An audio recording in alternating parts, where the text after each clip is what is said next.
연예인은 대중의 사랑을 먹고 사는 직업인 만큼 이미지 관리 또한 필수입니다. 속된 말로 뜨기 전에는 그렇게 대중의 관심을 필요로 하다가 뜨고 난 후 과한 참견이다, 관심이 귀찮다, 태도가 변하는 스타들이 많습니다. 물론 사생활까지 까발려지는 정도를 넘은 관심은 지나친 것이 분명하지만 공인의 입장에서 말과 행동에 주의를 기울여야 하는 것은 중요한 사실입니다. 이번 시간에는 치명적인 실수로 이미지에 심각한 타격을 입은 트로트 스타들을 집중 조명해 보겠습니다. 먼저 미스터 트롯에서 진을 차지하며 국민의 사랑을 받고 있는 임영웅입니다. 평소 반듯한 이미지와 젠틀한 모습으로 광고계에서도 러브콜을 받고 있는 가수이지만 임영웅이 스스로 자신의 이미지에 먹칠을 해버린 사건은 이미 잘 알고 계실 것입니다. 바로 실내 흡연과 마스크 미착용 사건인데요. 평소 건강하고 행복하세요 건행을 외치던 임영웅이 TV조선 뽕숭아 악당을 촬영하다가 촬영이 멈춘 대기장소에서 실내 흡연을 한 것입니다. 2021년 5월 임영웅이 당시 촬영하던 건물은 서울 마포구 DMC 디지털 큐브로 건물 전체가 금연 구역으로 지정된 장소입니다. 처음 해당 영상이 공개되었을 때 임영웅과 가까운 지인이라던 A 가수는 임영웅은 흡연을 하지 않는다, 담배가 아니라 간식이라며 쉴드를 쳤는데 추후 간식이나 막대사탕이 아닌 전자담배였다는 임영웅 측 해명이 나오면서 잘못된 쉴드로 거센 비판을 받았습니다. 임영웅 측에서는 수년 전 연초를 끊은 이후 담배를 줄이고자 액상 전자담배를 실내에서 피웠다고 하는 말 같지도 않은 해명을 한 것입니다. 전자담배도 담배라는 것을 다 큰 성인인 임영웅이 몰랐다고 넘기기에는 너무나 답답하고 무지하기 짝이 없는 발언입니다. 게다가 2021년 5월은 코로나 바이러스 때문에 모두가 마스크를 착용해야 했었는데요. 임영웅 주변에 있는 스태프들은 마스크를 착용하고 있는데도 불구하고 임영웅은 마스크를 착용하지 않은 채 실내 흡연을 했습니다. 니코틴이 없는 전자담배라는 해명은 공중보건에 대한 무지를 인증한 셈이라는 비판을 받았고 코로나 방역 수칙까지 어긴 태도는 아무리 임영웅이 국민의 사랑을 받는 트로트 가수라고 해도 비판을 받아 마땅한 행동이었습니다. 임영웅의 담배 논란은 이번이 처음이 아니었는데요.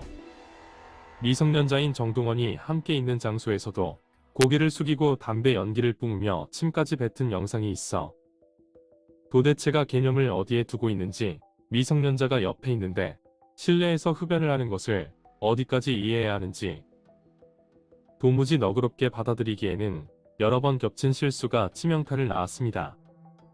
실내 금연 장소에서 흡연하면 법적으로 과태료 10만원만 물면 되지만 임영웅의 치명적인 실수는 10만원짜리 과태료로 끝났다고 보기에는 무리수가 있어 보입니다.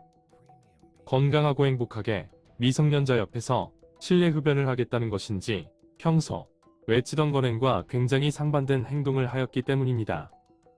다음 가수는 홍자입니다. 홍자는 1985년생으로 2022년 기준 38살인 가수입니다. 절대 세상 물정을 모를 나이가 아닌 것은 분명합니다. 이런 홍자는 2019년 6월 7일 전남 영광군에서 개최된 2019 영광법성포 단오제에서 지역 비하 발언을 했는데요. 미스트롯 후 전라도에 처음 와본다고 인사를 한 것까지는 좋았는데 무대에 올라오기 전 전라도 사람들은 실제로 보면 뿔도 나 있고 이빨도 있고 손톱 대신 발톱이 있고 그럴 줄 알았다는 희대의 망언을 하고야 말았습니다. 홍자가 살면서 전라도 사람을 한 번도 본 적이 없는 7살짜리 꼬마라면 만에 하나 그렇게 생각할 수 있다고 넘어갈 수도 있지만 당시 35살이나 된 가수가 살면서 전라도 출신 사람을 한 번도 만나본 적이 없을 리가 막무합니다. 게다가 외가가 해남이라고 밝힌 홍자가 전라도 사람을 살면서 한 번도 마주하지 않았을 리 없는데 전라도 사람들이 도깨비처럼 뿔이 났다는 것은 홍자의 어머니도 뿔이 났다는 말입니다. 굳이 전라도에 가서 전라도 사람들을 앞에 두고 되지도 않는 오버를 하면서 뿔 타령을 한 이유를 이해하기 어려운데요. 그 후 홍자는 인스타그램에 빠른 해명으로 사과글을 올렸지만 팬카페에는 지난 실수는 실수로 남기고 앞으로 더 담대하게 잘 지낼 것이니 걱정 말라라는 사과보다는 변명에 가까운 글을 또 남겨 끝까지 반성하지 않는다는 반응을 얻기도 했습니다. 이후 지역 비하 발언이 홍자를 따라다니는 주홍글씨처럼 되었기 때문에 공인으로서 한마디를 하더라도 생각하고 말하는 자세가 얼마나 중요한지 회자되고 있습니다. 세 번째 가수는 홍진영입니다. 홍진영은 2008년 조선대학교 무역학과를 졸업했고 2009년 4월 석사 논문을 제출, 2010년 무역학 석사학위를 취득했습니다. 2009년은 홍진영이 사랑의 배터리라는 곡으로 트로트 가수에 데뷔한 해로 당시 논문과 가수 준비를 병행한 것으로 추정됩니다. 그런데 이 석사 논문이 카피킬러 검사 결과 무려 표절률 74%를 기록했는데요. 평소 박사 출신 가수임을 어필했던 홍진영이 논문을 표절하였다는 사실에 당시 소속사에서는 표절이 아니라는 해명을 내놓았지만 대표적인 표절 검사 프로그램으로 사용되는 카피킬러의 분석이 대중의 신뢰를 얻으면서 홍진영은 활동을 중단하고 사과문을 발표했습니다. 하지만 사과문과 별개로 신곡 홍보는 물론 방송 활동은 지속하면서 또 한 번 대중의 싸늘한 시선을 받았습니다.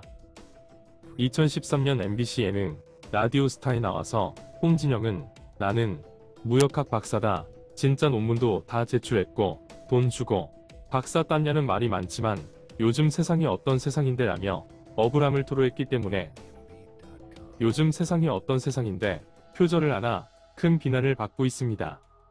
대중을 기만하고 속이며 손바닥으로 하늘을 가리려고 하는 트로트 스타들.